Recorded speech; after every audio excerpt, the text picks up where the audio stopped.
देखिए, किसी भी कार्य का सफलता के लिए सबसे पहले एक विजन पॉइंट तैयार होता है, जो ये होना चाहिए। उस विजन के प्रति समर्पित होकर के उत्कटता से काम करने की जरूरत पड़ती है, और उसके बाद उसको हम मूर्त रूप दे सकते हैं।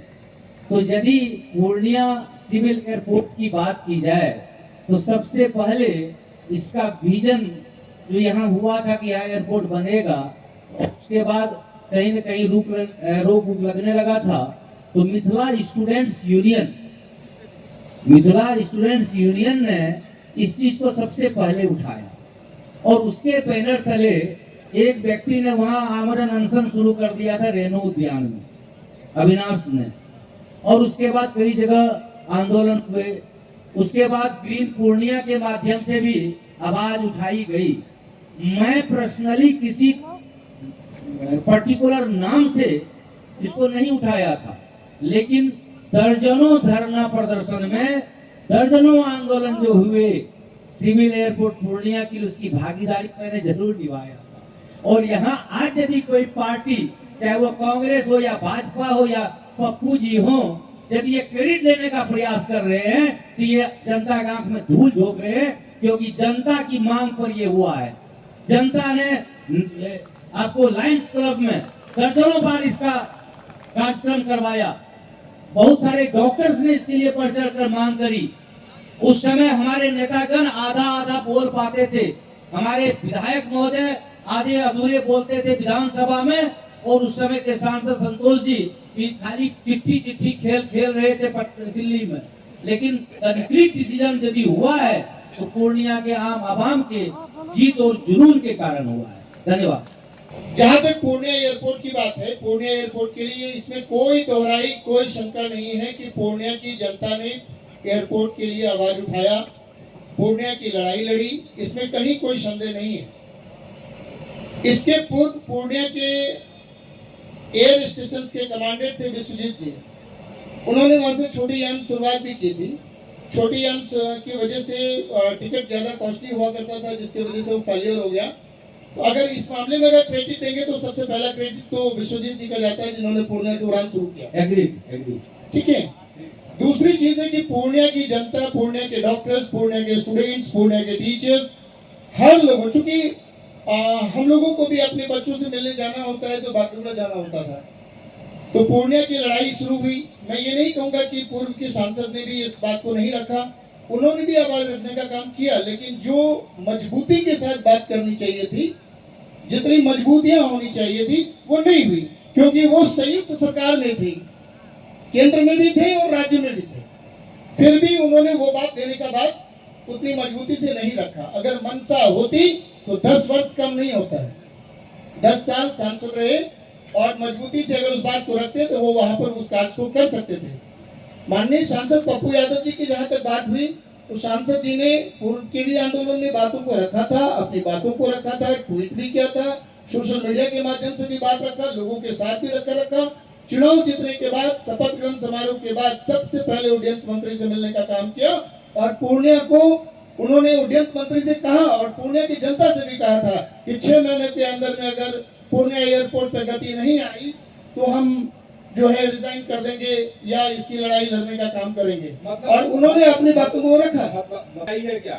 जी नहीं, पूर्णिया को एयरपोर्ट लायक जो बनाने के लिए यहाँ के उद्यमियों, यहाँ के व्यवसायियों के, यहाँ पर बहुत सारे लोग जो लगे पूर्णिया को संवारने में, जब पूर्णिया उस लायक बना कि यहाँ पर एक एयरपोर्ट की भी जरूरत है। अभी बहुत देर से मैं सुनता आ रहा था संजीव बाबू के विषय में, उनके द्वारा पूर्णिया को संवारने में बहुत सारे लोगों का हाथ है।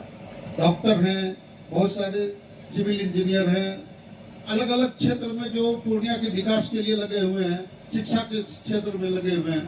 तो पूर्णिया को एयरपोर्ट की एक आवश्यकता पड़ी। जब एयरपोर्ट की आवश्यकता पड़ी तो पूर्णिया के छात्रों ने भी, पूर्णिया के छात्र ने भी एयरपोर्ट के लिए संघर्ष किया, और ये संघर्ष इतना बड़ा कि एयरपोर्ट की मांग को पूरी पहले ही कर ली गई थी। अभी होड़ लगे हैं सभी राजनीतिक दलों में कि क्रेडिट किसे मिले, लेकिन ये क्रेडिट पप्पू यादव जी क्रेडिट के लिए तो बैनर भी लगा चुके हैं। चलिए अगर इसकी बात करेंगे तो एचडी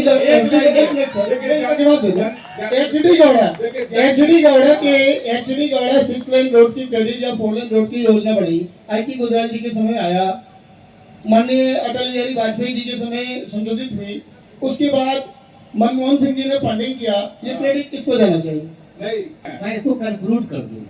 संस्कृत में कहावत है अति सर्वत्र वर्जिए, अंग्रेजी में कहावत है excess of everything is bad. और हमारे पप्पू जी ने जो ये दिखा दिया, भड़ाम भरेगा पूर्णिया, भड़ाम धड़ाम करेगा पूर्णिया, अरे आपका क्या योगदान था उस भड़ाम भड़ाम करने में? बेमतलब का पूरा पूर्णिया में आपने पोस्टर लगा दिया। मैं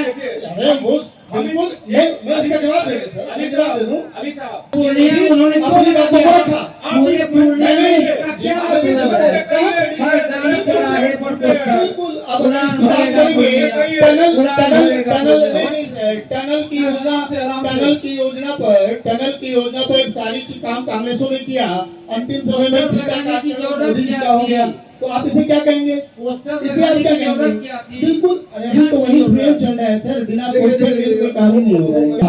पूर्णिया के सभी क्षेत्र के लोगों का पूर्णिया के एयरपोर्ट में अहम भूमिका रही है और सांसद जी अपनी जिम्मेदारी को निभाते हुए उन्होंने दूसरी बात है, देखिए इसमें पप्पू जी का दोस्त मुझे कम, उनके इर्द गिर्द के चाटुकारों का योगदान ज्यादा लगता है, जिन्होंने उसको ये कहा फोटो छपाओ, बैनर लगाओ, समझे? ये गलत है, एक्सेस गलत है। देखिए उद्यमियों के तकलीफों को मुखर आवाज सबसे पहले एमएसयू ने दिया, सबसे पहले। बाद में जो हमारे श्रीवास्तव जी हैं, अभय कुमार श्रीवास्तव, सारा काम धंधा छोड़कर उन्होंने अपना पूरा योगदान दिया। हमारे कई साथी डॉक्टर हैं जिन्होंने सारा काम धंधा छोड़कर इसमें टाइम दिया, वो सब नेपथ्य में चले गए। जिधर निकलिए उधरे पोस्टर, जिधर निकलिए उधरे पोस्टर, ये क्या है भाई? समझदार जनता है पूर्णिया की, समझती है सब कुछ। अब आप सांसद तो 5 साल रहेंगे ही रहेंगे, पूर्णिया में जो कुछ होगा उसका क्रेडिट आपको तो मिलना ही मिलना है, चाहे सीमांचल मीट का कार्यक्रम हो या कोई फीट का कार्यक्रम हो, मजबूरी में भी चीफ गेस्ट आपको बुलाना ही पड़ेगा। तो फिर इस दिखावे की क्या जरूरत है? क्या जरूरत है दिखावे?